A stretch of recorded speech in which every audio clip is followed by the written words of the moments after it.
सन 1999 यानी कि 1999 में एक दिन एक पिता अपनी गाड़ी उठाकर सीधा रेलवे स्टेशन पर गया क्योंकि उसकी बेटी जल्दी ही एक ट्रेन में बैठकर उस स्टेशन पर पहुंचने वाली थी। जैसे वो गाड़ी लेकर वहां पर पहुंचा, उसने वेट किया ट्रेन के आने का। ट्रेन आई लेकिन उसकी बेटी उस ट्रेन से उतरी ही नहीं। उसको लगा कि शायद हो सकता है अगली ट्रेन में आ जाए, तो उसने अगली ट्रेन तक का भी आने का वेट किया, लेकिन अगली ट्रेन में भी उसकी बेटी नहीं आई। वो बाहर जाकर आराम से पार्किंग में अपनी बेटी का इंतजार करने लगा, लेकिन उसकी बेटी नहीं आई। उसने अपने घर पर फोन करके पूछा कि क्या वो घर पर पहुंच चुकी है। घर से रिप्लाई मिला नहीं, वो घर पर भी नहीं आई। वो बहुत ज्यादा परेशान हो चुका था। वो गाड़ी उठाकर अपने घर वापस गया और उसके बाद एक बहुत ही दिल दहला देने वाली स्टोरी दुनिया के सामने आई। बट मैंने भी आप सभी के लिए एक एक लाइक बटन ट्रेन में बैठाकर आप सभी के पास भेज दिया है। आप तुरंत अपने स्टेशन पर जाकर उस लाइक बटन को पकड़कर तुरंत दबा दें और साथ ही सब्सक्राइब कर दें। कमेंट्स में पिक मी जरूर लिख दें ताकि आने वाली वीडियो में मैं आप में से ही किसी एक को शाउट आउट दे दूं।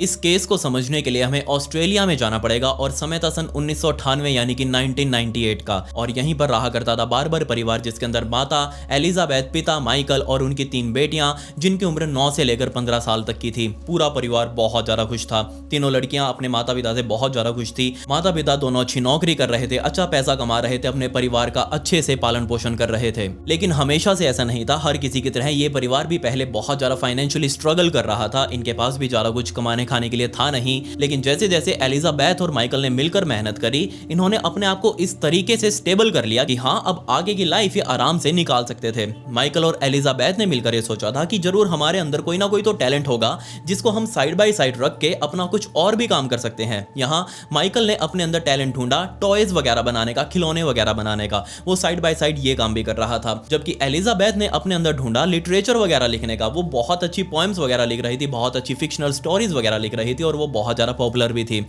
अब क्योंकि यहाँ माता पिता के अंदर टैलेंट है तो ऑब्वियसली बच्चों के अंदर भी कोई ना कोई तो टैलेंट जरूर होगा। इस घर की सबसे छोटी बच्ची 9 साल की एशले, वो बहुत अच्छा गाना गा सकती थी। उससे बड़ी 12 साल की एशले बहुत अच्छी बांसुरी वगैरह बजा रही थी। और इस घर की सबसे बड़ी लड़की राचेल, उसको डांस वगैरह बहुत अच्छा करना आ रहा था। वो इतना अच्छा डांस कर रही थी कि इसके माता पिता यानी कि माइकल और एलिजाबेथ दोनों ही अपनी सबसे बड़ी बेटी यानी कि राचेल को राचेल द स्टार के नाम से बुलाने लगे थे। लेकिन हर किसी के अंदर अपनी खामियां भी होती हैं और ऐसी ही खामियां कुछ राचेल के अंदर भी थी। एक्चुअल में राचेल दिखने में बहुत ज्यादा खूबसूरत, डांस बहुत अच्छा कर लेती थी, लेकिन उसका पढ़ाई लिखाई में 1% भी मन नहीं लग रहा था। उसको मैथ साइंस वगैरह इन सबसे बहुत ज्यादा नफरत हो चुकी थी। इसके अलावा उसको भी काफी ज्यादा डर था अकेलेपन का।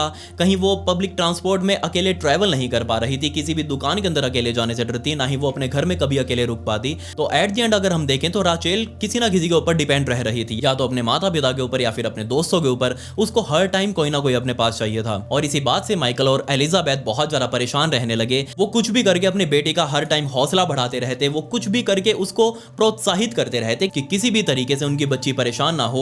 वो ढूंढ रहे थे कि आखिर उनकी बच्ची किस चीज में सबसे ज्यादा परफेक्ट है। ऑब्वियसली डांस में। तो उन्होंने वहीं लोकल जो उस डांस स्कूल के अंदर राचेल को डाला हुआ था वहां से निकालकर वहां से थोड़ा दूर यानी कि तकरीबन 20-30 मिनट की ड्राइव पर मेलबर्न में ही एक रिचमंड डांस स्कूल है, उसके अंदर यहां राचेल का एडमिशन करवा दिया। और अब राचेल सितंबर 1998 से उसी स्कूल के अंदर जाने लगी डांस की क्लासेस वगैरह लेने के लिए। और उसके बाद उसकी रूटीन बन चुकी थी। वो डेली सुबह घर में उठती, अपना खाना पीना करके नहा धोकर अपना बैग जो भी उसका डांसिंग के कपड़े वगैरह होते थे उनको बैग में डालकर सीधा घर से बाहर निकलती, अपने घर के पास वाले स्टेशन के ऊपर जाती, वहां से ट्रेन पकड़कर रिचमंड जाती, रिचमंड के स्टेशन से बाहर निकलकर सीधा अपने डांस स्कूल में जाती, वहां अपनी पूरा दिन डांस प्रैक्टिस करके वापस रिचमंड होते हुए वापस शाम को अपने घर आ रही थी। दिन आ चुका था 1 मार्च 1999 का, बहुत आम सा दिन इस घर के लिए। राचेल सुबह सुबह अपने कमरे में उठी, कमरे से बाहर निकलकर किचन में काम कर रही अपनी माँ से मिली। वहां जाकर दोनों ने मिलकर नाश्ता वगैरह बनाया। माइकल भी अपनी नौकरी पर जाने के लिए तैयार हो चुका था। माइकल ने अपनी बेटी राचेल को आवाज लगाई कि जल्दी तैयार हो जाओ, हमें स्टेशन के लिए निकलना है। राचेल भी नहा धोकर अब माइकल के साथ तैयार हो चुकी थी। दोनों घर से बाहर निकले, माइकल की गाड़ी में जाकर बैठे। माइकल ने सबसे पहले अपनी बेटी यानी कि राचेल को पास ही के वेडल पार्क नाम के उस रेलवे स्टेशन के ऊपर छोड़ा। उसी रेलवे स्टेशन पर हर रोज की तरह राचेल के कुछ और दोस्त भी जो कि इसी डांस अकेडमी में उसके साथ डांस वगैरह सीख रहे थे, वो भी सारे इसी स्टेशन पर खड़े थे। और जैसे ही राचेल इस गाड़ी से बाहर निकलकर अपने दोस्तों के पास गई, राचेल ने इशारा कर दिया अपने पिता को कि आप जाओ, मैं यहाँ पर ठीक हूँ, अपने दोस्तों के साथ अब वापस चली जाऊंगी। राचेल का इशारा देखते ही माइकल ने फिर से गाड़ी स्टार्ट करी और वापस अपने काम धंधे के लिए निकल चुका था। अब शाम हो चुकी थी। शाम को वापस घर आते आते माइकल को अपनी बेटी को लेने के लिए उसी वाइडल पार्क स्टेशन पर जाना था और जैसे ही शाम को 6:15 बजे के आसपास माइकल अपनी गाड़ी उठाकर वापस वाइडल पार्क नाम के उस स्टेशन पर पहुंचा। अपनी गाड़ी से बाहर निकलकर प्लेटफॉर्म पर गया क्योंकि अब जल्दी ही ट्रेन आने वाली थी रिचमंड की तरफ से और तकरीबन 10 मिनट तक वेट करने के बाद वो ट्रेन आ भी चुकी थी। वो बार बार देख रहा था कि किस बॉगी में आखिर उसकी बेटी बैठी होगी, लेकिन इधर उधर देखने के बाद उसकी बेटी वो उतरी ही नहीं। एक्चुअल में वो ट्रेन वहां से निकल चुकी थी। सारी भीड़ भी जो कि उस स्टेशन पर उतरी थी वो भी वहां से इधर उधर हो चुकी थी, लेकिन उसकी बेटी कहीं दिखाई नहीं दे रही थी। तो यहाँ पर माइकल ने वेट किया कि हो सकता है राचेल अब की बार आने में लेट हो गई हो तो वो अगली ट्रेन में आ जाएगी। पास ही तो था वो स्टेशन, तो वहां से ट्रेन चलती रहती थी। अगली ट्रेन तकरीबन 20 मिनटों बाद आने वाली थी, तो 20 मिनट तक वहीं प्लेटफॉर्म पर खड़े होकर इंतजार करने के बाद जब दूसरी ट्रेन आई तो माइकल ने फिर से इधर उधर देखना शुरू किया कि आखिर उसकी बेटी है कहां पर, लेकिन राचेल कहीं भी दिखाई नहीं दे रही थी। जैसे ये चीज माइकल ने फील करी तो उसको बहुत ज्यादा टेंशन सी होने लगी। वो प्लेटफॉर्म से निकलकर बाहर आया और तुरंत उसने अपनी पत्नी एलिजाबेथ को कॉल किया कि आखिर राचेल घर पहुंची है या नहीं। तो यहाँ पर उसकी पत्नी ने मना कर दिया कि नहीं, वो घर तो नहीं आई। जैसे ये बात माइकल ने सुनी तो उसने बताया कि आखिर मैं यहाँ पर वेट कर रहा हूँ कब से, आधा पौना घंटा हो चुका है मुझे, लेकिन अभी तक 2 ट्रेन आ चुकी हैं और अभी तक भी राचेल किसी भी ट्रेन से बाहर नहीं निकली। हर रोज की तरह मैं उसे टाइम पर लेने आ चुका हूँ, लेकिन राचेल मुझे कहीं भी दिखाई नहीं दे रही। ये चीज सुनते ही एलिजाबेथ बहुत ज्यादा टेंशन में आ चुकी थी। उसे समझ नहीं आ रहा था कि आखिर उसकी बेटी है कहाँ पर। माइकल और एलिजाबेथ दोनों ही बहुत ज्यादा टेंशन में आ चुके थे। माइकल ने वापस अपनी गाड़ी उठाई, सीधा अपने घर पर गया, अपनी पत्नी से मिला और दोनों मिलकर अब ये सोचने लगे कि आखिर उनकी बेटी कहां पर जा सकती है। अब उस टाइम पर मोबाइल वगैरह तो थे नहीं। एक मिडिल क्लास फैमिली के लिए तो मोबाइल वगैरह अफोर्ड करना उस टाइम पर बहुत ही रेयर चांस हुआ करता था, जिस वजह से परिवार अपनी बेटी को कॉल करके पूछ भी नहीं सकता था कि हाँ भाई बता कहां पर है तू। लेकिन एलिजाबेथ के पास राचेल के जितने भी दोस्तों वगैरह के नंबर थे और साथ ही राचेल के बॉयफ्रेंड मैनी का भी नंबर था। तो यहाँ एलिजाबेथ ने एक एक करके सभी को कॉल करना शुरू कर दिया कि क्या पता किसी को पता हो कि आखिर राचेल कहां गई है। सभी दोस्तों को फोन करने के बाद जब एलिजाबेथ ने मैनी को फोन किया तो यहाँ पर मैनी ने कहा कि नहीं, मैं खुद यहाँ पर वेट कर रहा हूँ कब से कि राचेल का कोई कॉल वॉल आए। एक्चुअल में हमने रात को आज मिलने का प्लान किया था, लेकिन अभी तक तो राचेल का कोई फोन कॉल मेरे पास नहीं आया। मेरी उससे बात आज सुबह ही हुई थी जब हम उसी डांस क्लास में मिले थे। उसके बाद मैं तो दोपहर होते होते वापस घर आ चुका था, लेकिन वो वहीं पर थी। तब यहाँ पर एलिजाबेथ ने मैनी से पूछा कि जब तुमने लास्ट टाइम एलिजाबेथ से बात करी थी तब उसका बिहेव कैसा था और वो कहीं जाने के आने की बात कर रही थी या नहीं। लेकिन यहाँ पर मैनी ने कहा कि उसका बिहेव तो एकदम नॉर्मल था, उसने कहीं आने जाने की बात मुझसे नहीं करी। लेकिन हाँ, आज सुबह सुबह हम वहीं के एक लोकल शू स्टोर में गए थे, जूतों की दुकान पर गए थे और वहां पर राचेल को नीले कलर के ऊंची हाई हील वाले स्नीकर्स वगैरह जो थे वो बहुत ज्यादा पसंद आ चुके थे। और जैसे ही राचेल ने उन स्नीकर्स का रेट उस दुकानदार से पूछा तो उसने $100 का बताया, जिसका रेट सुनकर राचेल ऑब्वियसली बहुत ज्यादा हैरान हो गई। उसने कहा कि नहीं नहीं, मेरे पास इतने पैसे नहीं है, लेकिन हाँ मुझे जूते बहुत ज्यादा पसंद है और मैं इन्हें हर हाल में लेकर रहूंगी। ये बात बोलकर उसने वापस उसको जूते दिए। दोनों दुकान से बाहर निकले। मैंने अपने घर पर वापस आ चुका था, राचेल वापस उसी डांस क्लास में जा चुकी थी। ये बात पूरी मैनी ने एलिजाबेथ को बताई, जिसे जानकर एलिजाबेथ भी हैरान कि हाँ मुझे वो जूतों के लिए बोल तो रही थी, पहले भी उसने जूते देखे थे, लेकिन हाँ मैंने उसे नहीं दिलवाए क्योंकि $100 के जूते उस टाइम पर बहुत महंगे लग रहे थे। इतने में ही दोबारा मैनी का फोन एलिजाबेथ के पास आया और उसने कहा कि हाँ जी आंटी जी, मुझे याद आया कि वो एक्चुअल में किसी जॉब से रिलेटेड कोई बात कर रही थी। मैंने जब उससे पूछा कि तुम्हें जूते कैसे लोगी तो उसने बताया था मुझे कि मैं एक सीक्रेट जॉब करने वाली हूँ और जल्दी ही मेरे पास उससे पैसा आ जाएगा और उन पैसों से मैं जूते जरूर खरीदूंगी। जब ये बात एलिजाबेथ ने सुनी तो वो बहुत ज़्यादा हैरान हो गई कि कौन सी जॉब की बात कर रही है राचेल, उसने तो हमें तो कुछ नहीं बताया। एक 15 साल की लड़की जो कि डांस क्लासेस के लिए जा रही है और अब इतनी रात हो चुकी है और ये जॉब वाली बात सुनकर ऑब्वियसली दोनों ही माता पिता बहुत ज़्यादा हैरान हो चुके थे। उनको समझ नहीं आ रहा था कि उनकी बेटी आखिर किस जॉब की बात कर रही है, कौन सी वो सीक्रेट जॉब होने वाली थी। दोनों ही माता पिता बहुत ज़्यादा परेशान हो चुके थे, तो दोनों ने फैसला लिया कि हाँ हमें जल्दी से जल्दी पुलिस वालों के पास जाना पड़ेगा, उनकी मदद लेनी पड़ेगी। दोनों घर से निकलकर गाड़ी में बैठकर पुलिस वालों के पास गए, लेकिन यहाँ पर पुलिस वाले एक अलग ही टाइप का माल फूंक कर बैठे हुए थे। तो जैसे ही माइकल और एलिजाबेथ पुलिस स्टेशन के अंदर गए, पुलिस वालों ने उनसे पूछा कि हाँ जी बताइए क्या हुआ है। यहाँ पर माइकल और एलिजाबेथ ने कहा कि हमारी बेटी इस तरीके से गुम हो चुकी है, वो अभी तक घर नहीं आई, वो ऐसे कभी नहीं करती और अगर उसको बाहर रुकना भी होता या फिर कुछ काम होता तो वो हमें कॉल करके जरूर बताती। लेकिन यहाँ पुलिस वालों ने कहा कि जनाब देखिए, सबसे पहली बात तो वो एक टीनेजर लड़की है, कोई छोटी बच्ची तो है नहीं। सोचकर देखिए, उनके लिए 15 साल की बच्ची एक छोटी बच्ची नहीं थी और आज के टाइम में बच्चे खुली जिंदगी जीना चाहते हैं, तो इसीलिए वो अपने घर से कई बार होता है भाग जाते हैं या फिर 1-2 दिन में वो वापस लौट कर आ जाते हैं। तो आप बिल्कुल भी टेंशन मत लीजिए, राचेल भी कुछ इसी तरीके से अपने दोस्तों के साथ कहीं चली गई होगी तो वो 1 या 2 दिन में वापस आ जाएगी। और दूसरी बात, 24 घंटे होने से पहले हम इस चीज की रिपोर्ट भी नहीं लिख सकते। बेशक वो रिपोर्ट ना लिख सकते हो, लेकिन एक थोड़ी बहुत हेल्प तो कर सकते थे यहाँ पर राचेल को ढूंढने की, लेकिन वो भी उन्होंने नहीं करी। और आने वाले अगर 2 या 3 दिनों तक राचेल वापस घर नहीं आती है तो आप लोग हमारे पास आकर उसकी ऑफिशियली मिसिंग रिपोर्ट लिखवा सकते हैं, जिसके बाद हम कोई कार्रवाई करने की जरूर सोचेंगे। ये बात सुनकर बेचारे एलिजाबेथ और माइकल अपना छोटा सा मुंह लेकर वापस गाड़ी में बैठे और वापस घर पर आ चुके थे। दोनों घर पर बैठकर फिर से टेंशन ले रहे थे कि आखिर उनकी बच्ची कहां पर जा सकती है। पूरी रात माइकल और एलिजाबेथ और साथ ही उनकी दोनों बेटियां, सारी रात ये चारों लोग जागे रहे, सोच रहे थे कि आखिर राचेल कहां जा सकती है। बहुत चिंता में उनकी वो रात बीती, चारों बहुत ज्यादा डरे हुए थे। सुबह हो चुकी थी। सुबह होते ही माइकल और एलिजाबेथ जैसे ही अपने कमरे से बाहर आए, इस उम्मीद में कि क्या पता राचेल घर के बाहर आकर बैठी हो या फिर लिविंग हॉल में बैठी हो, लेकिन राचेल उनको वहां नहीं दिखाई दी। तभी यहाँ उनके घर का फोन बजा और जैसे ही एलिजाबेथ ने जाकर वो फोन उठाया, पीछे से मैनी बोल रहा था। मैनी ने कहा कि हाँ जी आंटी जी, मुझे याद आया है, वो जब हम लास्ट टाइम बात कर रहे थे आपस में, तब उसने मुझे बताया था कि वो जो सीक्रेट जॉब है उसकी, वो जो करने वाली है, वो अकेले नहीं करेगी, उसकी एक बहुत ही पुरानी फ्रेंड है जो कि उसका इस जॉब में साथ देगी। जैसे ये चीज एलिजाबेथ ने सुनी तो उसको बहुत ज्यादा शांति मिली ये चीज सुनकर। मैनी ने फोन रखा, एलिजाबेथ तुरंत माइकल के पास आई। माइकल को उसने बताया कि वो जो सीक्रेट जॉब करने वाली है राचेल, जो भी वो कर रही थी शायद, जो भी है उसका, तो वो अकेली नहीं करेगी, उसके साथ इस जॉब में उसकी एक बहुत ही पुरानी दोस्त भी शामिल है। ये चीज सुनकर दोनों ने बहुत शांति की सांस ली कि हाँ चलो कोई तो है उसके साथ, क्योंकि हमारी बच्ची राचेल को अकेलेपन से बहुत ज्यादा डर लगता है, वो अकेले कुछ भी काम नहीं कर सकती। अब जिसके साथ भी होगी सेफ ही होगी, कोई दिक्कत नहीं है, जल्दी ही मिल जाएगी। दोनों एक दूसरे के लिए बहुत ज्यादा पॉजिटिव हो चुके थे। अगले दिन फिर से माइकल और एलिजाबेथ ने मिलकर राचेल के सभी दोस्तों को दोबारा फोन किया और उनसे पूछने लगे कि तुम्हारी कोई ऐसी दोस्त है क्या जो सीक्रेट जॉब करने वाली हो राचेल के साथ। लेकिन किसी को भी नहीं पता था कि आखिर वो कौन सी दोस्त हो सकती है। राचेल के जितने भी दोस्त थे उन सबसे तो बात कर ली, सभी जिनको जहां होना चाहिए था वो लोग वहीं पर थे, कोई भी मिसिंग नहीं था। तो आखिर राचेल कौन सी दोस्त की बात कर रही थी, वो किसके साथ वो जॉब करने वाली थी, कुछ समझ नहीं आ रहा था। तब यहाँ पर सभी दोस्तों ने मिलकर बताया कि जब हम उस डांस अकेडमी से बाहर निकले थे तब राचेल हमारे साथ थी, वो ट्रेन स्टेशन तक हमारे साथ आई है और हम सब ने मिलकर रात को डिनर का भी प्लान बनाया था। राचेल से भी पूछा था, लेकिन राचेल ने जाने से मना कर दिया, क्योंकि उसने कहा था कि शाम को 6:15 पर मुझे मेरे पापा उसी स्टेशन पर लेने के लिए आने वाले हैं और मैं लेट नहीं कर सकती, मुझे वहां पर पहुंचना होगा टाइम पर। मैंने अपने माता पिता को बताया भी नहीं है। ये बात सुनकर माइकल और एलिजाबेथ बहुत ज्यादा हैरान कि क्या उनकी बेटी सच में उस स्टेशन पर आने वाली थी। क्या उसको लग रहा था कि वो जो सीक्रेट जॉब करने वाली है वो इतने टाइम में पूरा हो जाएगी कि वो दोबारा ट्रेन पकड़कर वापस अपने घर पर आ सके। अगर हाँ तो वो अभी तक आई क्यों नहीं, अगर नहीं तो वो आखिर अभी तक है कहाँ। बेचारे दोनों माँ बाप बहुत ज्यादा परेशान हो चुके थे। उन्होंने हर जगह हाथ पैर मार लिया था, लेकिन कहीं से भी उनकी बेटी राचेल का पता नहीं लग रहा था। पुलिस वालों के पास भी धक्के खा लिए, पुलिस वालों ने भी आगे धक्के खा लिए, लेकिन किसी को भी राचेल के बारे में पता नहीं लगा। एलिजाबेथ और माइकल ने तो राचेल के मिसिंग के पोस्टर्स वगैरह भी बनवाए, शहर के अंदर छपवाए, शहर के अंदर उनको टंगवाया, कोई भी अगर हो जो राचेल की जानकारी दे सके, लेकिन ऐसा कोई भी नहीं था जो राचेल की जानकारी लेके सामने आया हो।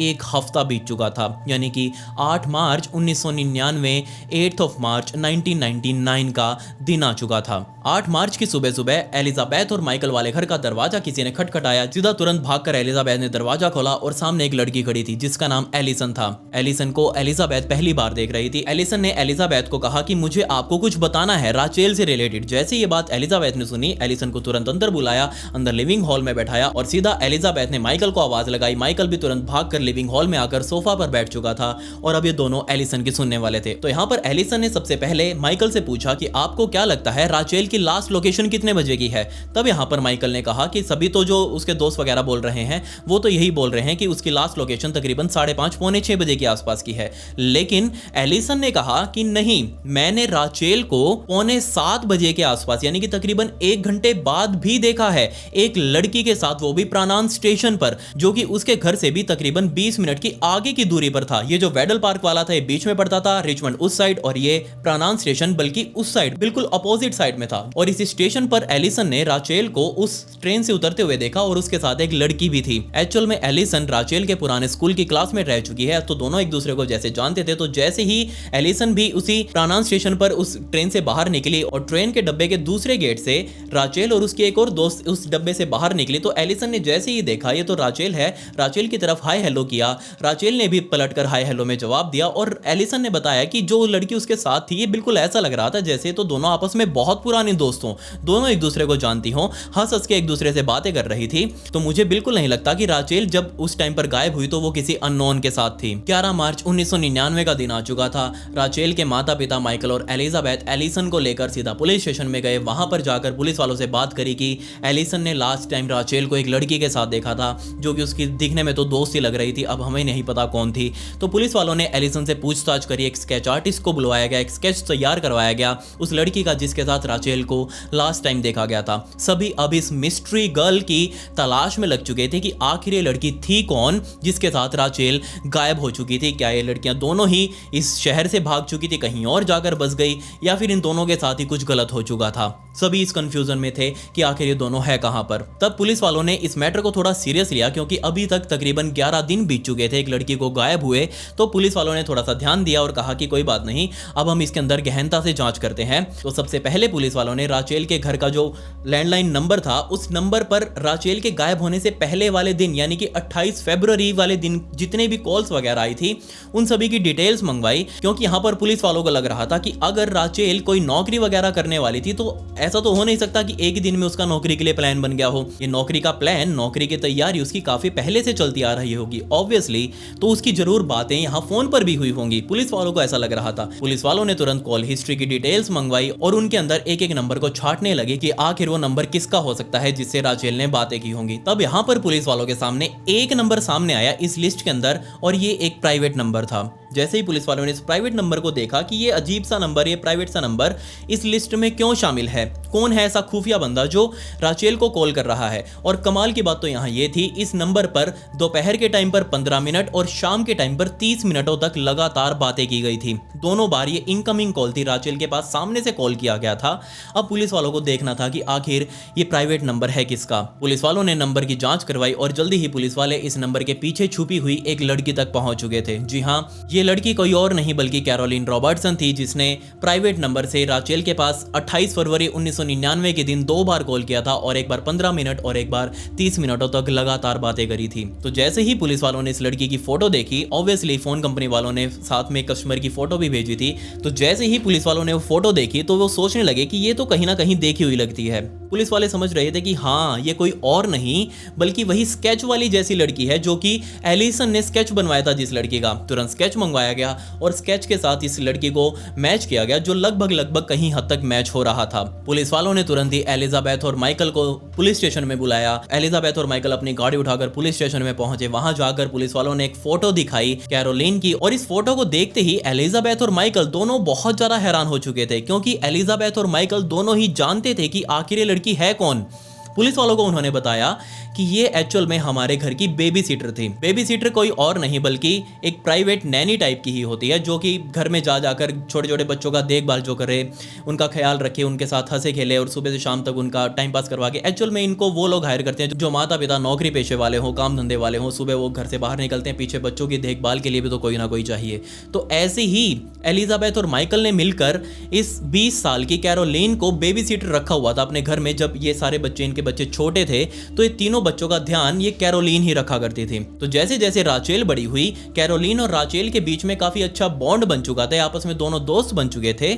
लेकिन उनको ये बात समझ नहीं आ रही थी कि कैरोलिन को तो ये काम छोड़े, हमारे घर से काम छोड़े बहुत टाइम बीत चुका था, अब ये एकदम से राचेल के कांटेक्ट में क्यों आई। पुलिस वालों को भी अब यही जानना था कि आखिर ये दोनों आपस में क्या करने वाली थी, और वो जो सीक्रेट जॉब थी, क्या ये दोनों मिलकर करने वाली थी, क्या किसी के कहने पर करने वाली थी, या फिर ये सीक्रेट जॉब इन दोनों का ही प्लान था। खैर, कैरोलिन का नाम सुनते ही एलिजाबेथ और माइकल दोनों बहुत ज़्यादा चैन की सांस ले रहे थे कि चलो हाँ, जहाँ भी होगी ये हमारी राचेल सही हाथ में ही है। वो कैरोलिन को अच्छे से जानती है, कैरोलिन राचेल को अच्छे से जानती है, तो ये दोनों आपस में एक दूसरे को कोई दिक्कत नहीं पहुंचाएंगी। जहां भी होगी राचेल अगर इसके साथ है तो सुरक्षित ही होगी। ये बात सुनकर पुलिस वालों ने भी कहा कोई दिक्कत नहीं है, फिर तो आराम से ढूंढ लेंगे, क्या जल्दी है। लेकिन अब उनको थोड़ी जल्दी करनी थी। खैर, पुलिस वालों ने माइकल और एलिजाबेथ से पूछा कि आखिर ये कहाँ पर रहती है। माइकल ने पुलिस वालों को बता दिया कि ये हमारी बेबी सीटर, जो पुरानी बेबी सीटर है, ये प्रनन स्टेशन के जो रेलवे स्टेशन है वहाँ का, उसी के पास ही उसका घर है और वहीं पर वो रहती है। हमें उसके घर का एक्चुअल एड्रेस एड्रेस भी पता है। ये बात सुनते ही पुलिस वालों ने कहा कि तुरंत हमारे साथ गाड़ी में बैठो, हम इसके घर चलते हैं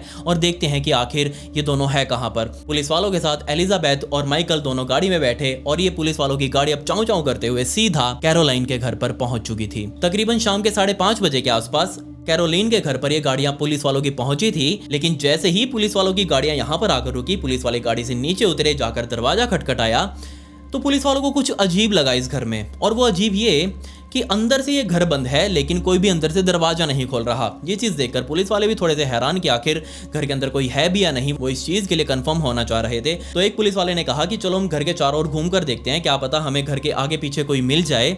लेकिन आगे पीछे देखने पर भी उनको कोई नहीं मिला। तब वो वापस सारे मेन डोर पर आ गए और उसको दोबारा खटखटाने लगे, लेकिन वो दरवाजा कोई खुल ही नहीं रहा था। तब यहाँ पर पुलिस वालों ने कहा कि चलो इस दरवाजे को तोड़ देते हैं, तब जाकर देखते हैं कि आगे खुलेगा या नहीं। लेकिन जैसे ही पुलिस वालों ने उस दरवाजे का लॉक तोड़ा, वो दरवाजा अंदर से जो लैच होता है, एक अंदर से चैन वाला लॉक होता है, आपने देखा होगा होटल वाले कमरों में खास तौर पर लगा होता है, तो ये वाला लॉक अंदर से लगा हुआ था, मतलब घर के अंदर कोई ना कोई था। तब पुलिस वालों ने फिर से घर के चारों तरफ घूम घूम कर ऊपर से देखना शुरू कर दिया कि आखिर इस घर के अंदर कोई है नहीं। तब यहाँ पुलिस वालों का ध्यान ऊपर फर्स्ट फ्लोर पर बनी हुई एक खिड़की के ऊपर गया, जो कि प्रॉपर पूरे तरीके से खुली हुई थी। यहाँ तुरंत ही सारे पुलिस वाले इकट्ठा हो गए और उस खिड़की को देख देख कर आवाजें मारने लगे कि क्या पता कोई उन्हें देखकर वापस खिड़की में आए और पुलिस वालों से बातें करे। लेकिन काफी आवाजें मारने के बाद भी कोई भी उस खिड़की में नहीं आया। तुरंत ही पुलिस वालों ने फायर ब्रिगेड वालों को बुलाया, क्योंकि सीढ़ी तो उनके पास ही होती है। फायर ब्रिगेड की गाड़ी मौके पर पहुंची, सीढ़ी लगाई गई, एक पुलिस वाला सीधा उस खिड़की के पास चढ़ा और जैसे ही उसने खिड़की के अंदर झांक कर देखा, ये खिड़की एक्चुअल में एक बेडरूम की थी। सामने बेड पड़ा हुआ था, ऊपर बेड के कुछ कपड़े पड़े हुए थे और जैसे ही उस पुलिस वाले की नजर नीचे की तरफ गई फर्श पे, वहां पर एक लड़की नीचे फर्श पर उल्टी पड़ी हुई थी। ये चीज देखकर वो पुलिस वाला बहुत ज्यादा डर गया। उसने नीचे की तरफ आवाज लगाई कि जनाब ऊपर एक लड़की उल्टी पड़ी हुई है, हमें नहीं पता कि वो किन हालातों में है। तुरंत ही वो पुलिस वाला ऊपर चढ़ा, खिड़की को टाप कर वो अंदर की तरफ कूदा और जाकर उस लड़की को संभालने लगा। 2-3 पुलिस वाले और भी ऊपर चढ़े, उन्होंने पूरे घर की तलाशी लेनी शुरू कर दी। सबसे पहले नीचे जाकर उन्होंने मेन डोर का दरवाजा खोला। सारे पुलिस वाले अब घर के अंदर घुस चुके थे और तलाशी ले रहे थे। अंदर जाते ही पुलिस वालों ने ये चीज तो नोटिस करी कि घर का सारा सामान पैक क्यों किया गया है। सारा का सारा सामान कार्टून बॉक्स के अंदर बंद हो चुका था। ऐसा लग रहा था जैसे इस घर की मालकिन, ऑब्वियसली कैरोलिन इस घर में रह रही थी, तो ऐसा लग रहा था जैसे कैरोलिन अपना सारा तामझाम पैक करके कहीं और शिफ्ट होने की तैयारी में है। खैर ऊपर वो लड़की जो कि उल्टी पड़ी हुई थी, जब उसको पुलिस वालों ने सीधा करके देखा तो ये लड़की कोई और नहीं बल्कि कैरोलिन रॉबर्टसन ही थी। पुलिस वालों को देखने पर लग रहा था कि यहाँ कैरोलिन की मौत हो चुकी है, लेकिन जब उसके गले पर हाथ लगाकर, उंगलियां लगाकर चेक की गई तो उसकी नब्ज चल रही थी, कैरोलिन अभी तक जिंदा थी। जल्दी ही एम्बुलेंस को बुलाया गया, कैरोलिन को एम्बुलेंस में लोड किया गया और नजदीकी हॉस्पिटल में पहुंचाया गया। डॉक्टर्स ने इलाज किया। जल्दी ही डॉक्टर्स ने पुलिस वालों को भी कॉल कर दिया कि जनाब आ जाओ, कोई दिक्कत नहीं है, बस बेहोश सी हुई थी थोड़ी सी, अब ठीक है, आप जाके उससे बातचीत कर सकते हो। पुलिस वाले हॉस्पिटल पहुंचे। 2 पुलिस वाले उस कमरे में गए जहां पर कैरोलिन एडमिट थी। वहां जाकर उसके साइड में बैठे और पूछने लगे कि क्या तुम ही कैरोलिन रॉबर्टसन हो। कैरोलिन ने कहा हाँ जी बाबूजी मैं ही हूँ, बताओ। पुलिस वालों ने पूछा कि क्या तुम्हें पता है आखिर राचेल कहाँ पर है। कैरोलिन ने कहा कि हाँ जी जनाब मुझे पता है कहाँ पर है। ये चीज़ सुनते ही पुलिस वाले बहुत ज़्यादा हैरान। पुलिस वाले पूछने लगे कि हाँ बताओ फिर कहाँ पर है। यहाँ से एक बहुत ही दिल दहला देने वाली स्टोरी निकल कर सामने आई, जो कि अब सीधा कैरोलिन रॉबर्टसन की जुबानी थी। कैरोलिन ने पुलिस वालों को बताया कि मैं एक अलग तरीके की साइकोलॉजिकल स्टडीज़ के ऊपर एक्सपेरिमेंट वगैरह कर रही हूँ। मैं ह्यूमन साइकोलॉजी को समझने की कोशिश कर रही हूँ और उसी का एक प्रैक्टिकल करने के लिए मुझे एक इंसान चाहिए था, और इंसान के रूप में मुझे सीधा मेरी दोस्त, मेरी बचपन की दोस्त ऑब्वियसली राचेल देखी। मैंने राचेल से संपर्क किया और उसको कहा कि एक सीक्रेट जॉब में मुझे तुम्हारा साथ चाहिए है और उसके बदले में तुम्हें $100-150 भी दूंगी अगर तुम मेरा ये काम करोगी तो। जैसे ही राचेल ने ये चीज़ सुनी, राचेल ने तुरंत हाँ कर दी। उसकी हाँ सुनते ही कैरोलिन भी बहुत ज़्यादा खुश हो चुकी थी कि हाँ अब उसकी स्टडीज़ वगैरह पूरी हो जाएंगी। वो जो एक्सपेरिमेंट करना चाह रही है वो सीधा इस राचेल के ऊपर कर सकती है। दिन था 1 मार्च 1998 का और इसी दिन का प्लान किया था उस एक्सपेरिमेंट को करने का। कैरोलिन द्वारा राचेल को बता दिया गया था कि शाम होते होते तुम मेरे साथ आ जाना, प्रनन स्टेशन से तुम मेरे साथ मेरे घर पर चलना और वहीं पर 1-1.5 घंटे का वो एक्सपेरिमेंट होगा और जैसे ही एक्सपेरिमेंट पूरा हो जाएगा मैं तुम्हें $100-150 दे दूंगी और उसके बाद तुम्हें वापस घर तक भी ड्रॉप करने के लिए आऊंगी। जैसे ये चीज़ राचेल ने सुनी वो बहुत ज़्यादा खुश हो चुकी थी, क्योंकि उसको वो नए नीले कलर के जूते खरीदने थे, वो $100 वाले। उन जूतों के लिए राचेल ने इस सीक्रेट जॉब के लिए हाँ भी कर दिया।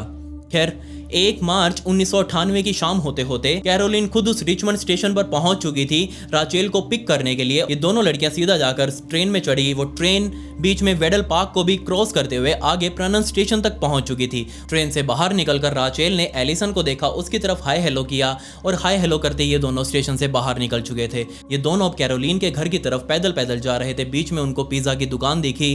राचेल को भूख लगी हुई थी। राचेल ने कैरोलिन से कहा कि क्या हम पिज्जा ले सकते हैं। दोनों पिज्जा वाली दुकान पर गई। वहीं पर पिज्जा खाने की बजाय इन्होंने पिज्जा पैक करवाया। पिज्जा पैक करवाकर ये वापस अब कैरोलिन के घर पर आ चुकी थी। घर पर आते ही सीधा फर्स्ट फ्लोर पर आई, उसी बेडरूम में जिस बेडरूम के अंदर कैरोलिन उल्टी पड़ी हुई मिली थी। वहां ये दोनों नीचे पैर मोड़कर धरती पर बैठी और वहीं पर उन्होंने पिज्जा वगैरह खाना शुरू किया। पिज्जा खाते खाते कैरोलिन अपनी जगह से उठी। अभी भी पिज्जा की स्लाइस राचेल के हाथ में ही थी, वो उसको निपटा रही थी। अपनी स्लाइस निपटाने के बाद कैरोलिन अपनी जगह से उठी और उसने पीछे जाकर राचेल के सिर पर हाथ रखा और उसे कहा कि तुम अपनी आंखें बंद कर लो। राचेल ने बची कुची स्लाइस नीचे डब्बे पर रख दी वापस और राचेल अब अपने हाथ आराम से नीचे रखकर अपनी आंखें बंद कर चुकी थी। कैरोलिन ने कहा कि तुम गहरी गहरी सांसें लो, मेडिटेशन करो, थोड़ा सा ध्यान लगाओ। ऑब्वियसली ये उसकी जॉब का पार्ट था, कोई दिक्कत नहीं थी। राचेल ने वही करना शुरू किया। उसने अपनी आंखें बंद करी, गहरी गहरी सांसें भरनी शुरू करी, मेडिटेशन करने की वो कोशिश कर रही थी। चारों तरफ बिल्कुल शांति थी। तभी कैरोलिन उस कमरे से बाहर की तरफ गई जहां लिविंग हॉल में, ऊपर वाले लिविंग हॉल में जो लैंडलाइन फ़ोन पड़ा हुआ था, उस फ़ोन में से जो स्प्रिंग वाली तार होती है, उस तार को बाहर निकाला। उस तार को लेके वापस इस कमरे में आई। अभी भी यहाँ राचेल अपने ध्यान लगाकर अपनी आंखें बंद करके आराम से बैठी हुई थी। राचेल को कोई आइडिया नहीं था। तभी कैरोलिन ने पीछे से उस तार को पकड़कर सीधा आगे बैठी हुई राचेल के गले में घुमा दिया और उसको जोर से कस दिया। जोर से वो कसे जा रही थी। राचेल को समझ नहीं आया कि आखिर एकदम से उसके साथ क्या हो गया। उसने अपना पूरा जोर लगाने की कोशिश करी। वो बार बार उस तार को बाहर निकालने की कोशिश कर रही थी। अपनी 2 उंगलियां उस तार के अंदर फंसाने की कोशिश कर रही थी। लेकिन क्योंकि अब ये राचेल बेचारी 15 साल की और ऑब्वियसली ये कैरोलिन थोड़ी सी हेल्दी और ऊपर से 20 साल की, राचेल का जोर कहां तक चल पाता। कैरोलिन ने अपना पूरा जोर लगा रखा था। तकरीबन 3 मिनटों तक उसने अपना पूरा जोर लगाकर उस तार को कसकर रखा बेचारी राचेल के गले के साथ। राचेल की 3 मिनटों के अंदर ही मौत हो चुकी थी। वो नीचे जमीन पर गिर चुकी थी। जैसे ही कैरोलिन ने देखा कि राचेल ने सांसें लेना बंद कर दिया है, उसने उस तार को उसी के गले में ही छोड़ा। नीचे की तरफ थोड़ा सा और धक्का दिया, ये चेक करने के लिए कि क्या कहीं इसके अंदर कोई जान वगैरह तो नहीं बची। लेकिन बेचारी राचेल उसी मौके पर दम तोड़ चुकी थी। राचेल का मर्डर करने के बाद सोच कर देखिए, कैरोलिन उसी के बराबर में जो बेड था, उस बेड पर पूरी रात सोई, उस लाश के साथ जो कि लाश उसके बराबर में पड़ी हुई थी। सुबह होते ही कैरोलिन ने राचेल की लाश को देखा। उसके गले में अभी भी वो स्प्रिंग वाला तार, वो टेलीफोन वाला तार मौजूद था। उस तार के साथ साथ ही राचेल की लाश को बाहर की तरफ खींचा, उसको एक अलमारी में बंद किया, अलमारी बाहर से बंद करी, लॉक लगाई, उसकी चाबी अपने पास रखी और अपने घर से बाहर अपने काम धंधे पर निकल चुकी थी। 3 दिनों तक वो सिर्फ बैग की तलाश करती रही कि आखिर किस बैग के अंदर वो इस लाश को ट्रांसपोर्ट कर सकती है। कैरोलिन अपने साथ एक आर्मी वाला डफल बैग लेकर आई। उस डफल बैग के अंदर उसने राचेल की लाश को बाहर निकाला कबर्ड से, उस बैग के अंदर पैक किया। पैक करके वो बैग बाहर लेकर आई अपने घर के। टैक्सी को हायर किया। टैक्सी वाले ने मिलकर उस डफल बैग को पीछे डिग्गी में रखा। आगे जाकर वो कैरोलिन उस टैक्सी में बैठ चुकी थी और सीधा वहां से निकलकर अपने दूर अपने एक रिश्तेदार के घर पर गई उस डफल बैग को लेकर। उस रिश्तेदार के घर के बराबर में ही जंगल मौजूद था। उस जंगल में ले जाकर उसने उस डफल बैग को उसने जंगल में ले जाकर वहीं पर एक गड्ढा खोदना शुरू किया और सोच कर देखिए, उस गड्ढे के अंदर उसने उस डफल बैग में से बेचारी राचेल की लाश को बाहर निकालकर उसके अंदर ही दफना दिया, ऊपर से मिट्टी डाल दी और वापस अपना खाली डफल बैग लेकर अपने घर पर पहुंच चुकी थी। नॉर्मल जिंदगी काट रही थी। अब तक यहाँ पुलिस वालों को समझ आ चुका था कि राचेल का मर्डर कैरोलिन ने किया है, लेकिन पुलिस वालों को यह समझ नहीं आ रहा था कि अभी अभी जो इस कैरोलिन के साथ हुआ था वो बेहोश होकर क्यों गिर पड़ी थी। तब यहाँ पर कैरोलिन ने बताया कि मैं यहाँ से भागने की तैयारी में थी और अगर आप थोड़ी देर और ना आते तो मैं यहाँ से कहीं और दूर भाग चुकी होती, लेकिन इससे पहले कि मैं यहाँ से निकल पाती उससे पहले ही आप लोग आ चुके थे। और जैसे ही मैंने ऊपर खिड़की से देखा कि नीचे पुलिस वालों की गाड़ियां आ चुकी हैं, मेरे घर का वो दरवाजा खटखटा रही हैं, मैं इतना ज़्यादा डर चुकी थी कि इस डर से मुझे सदमा लगा और मैं ऊपर ही बेहोश हो गई। लेकिन पुलिस वालों को ये थ्योरी अभी तक समझ नहीं आई, उनको मोटिव समझ नहीं आया कि आखिर उसने मर्डर किया क्यों, क्या रीज़न था इसके पीछे।